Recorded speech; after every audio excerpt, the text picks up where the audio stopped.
56 years ago, Russia, the northern Ural, 9 students embarked upon a difficult winter expedition to reach the Otorten mountain.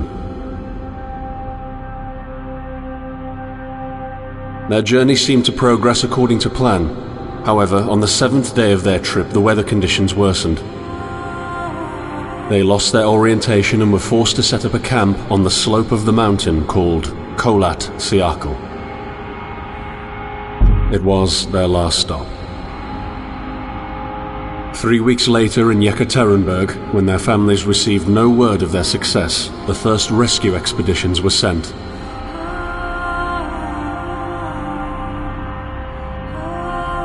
On February 25, 1959, an abandoned encampment was found. The tent was torn down and covered with snow, with all the group's belongings left inside. Further examination revealed it was cut from inside out. The surrounding footprints indicated the crew had fled the tent. They were barefooted. This suggests a frantic escape, characteristic of people scared out of their wits. 2 sets of prints led to a forested area down the slope. The rescue team found an improvised fireplace and 2 bodies. They were lying in but their underwear, with cuts and scratches to their limbs, suggesting they had tried to climb the tree in panic. What could terrify them so much? The next 3 bodies were found scattered a few hundred meters from the first discovery. One of them had suffered a fractured skull, this despite no evidence of a struggle. It took the spring thaw 2 months later to enable the rescue team to find the rest of the victims. The last 4 skiers were found buried in a thick layer of ice and snow. Their autopsies led to even more bizarre findings. All of the bodies had severe internal injuries caused by an undetermined force, similar to that of a serious car accident. No external damage nor bruises were visible, besides a tongue ripped from one victim's mouth and a strange orange skin color. Much speculation arose from these puzzling events. Such theories included attack from the local tribesmen, from an avalanche, or animals. Each theory, however, only served to create more questions. The truth behind this tragic course of events remains unexplained to this day. What really happened? Maybe the answer still waits to be discovered, deep under the snow.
Oh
coming to me.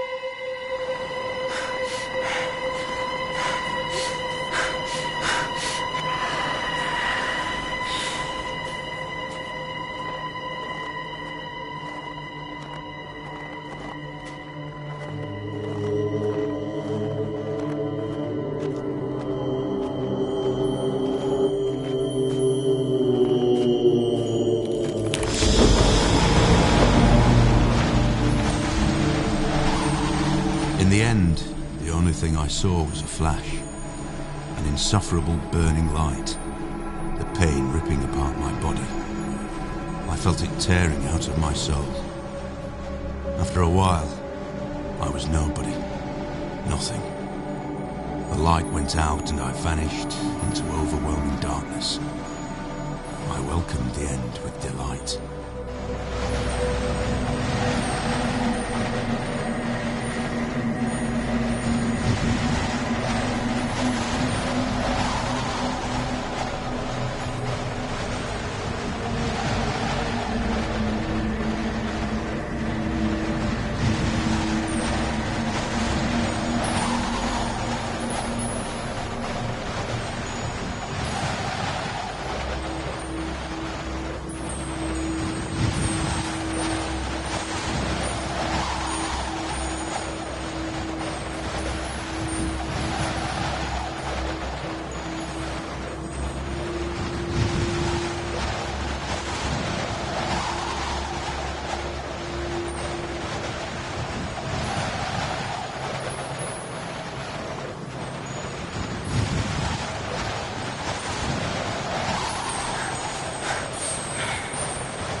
find you.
Have you ever tried to hold on to your humanity when others convince you of being no more than a subject, an object, which they can bend to their will?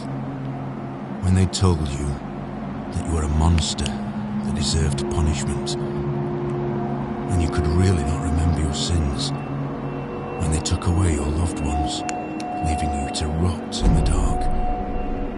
The problem is that in their darkness, you have never been alone.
I set out the moment I heard about the incident.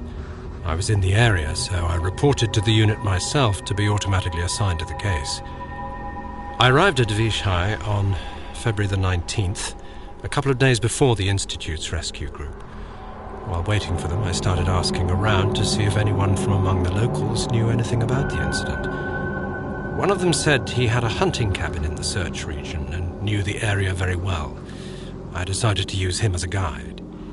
When the rescue team had finally arrived, I explained to them what the unit's role was in this mission and that all discoveries or observations should be brought to my attention before anyone else's. We established priorities, checked the equipment, and set off right away. It was not until February the 26th we found the tent that I believe belonged to the students. Initial findings show that the people in the tent cut its sidewall and for some reason tried to escape from it in panic. The tracks in the snow led to a forest 1.5 kilometers away. But the trail went cold after 500 meters and we had to carefully search the entire area. This was not a place of any average incident. We had shivers crawling all over our bodies.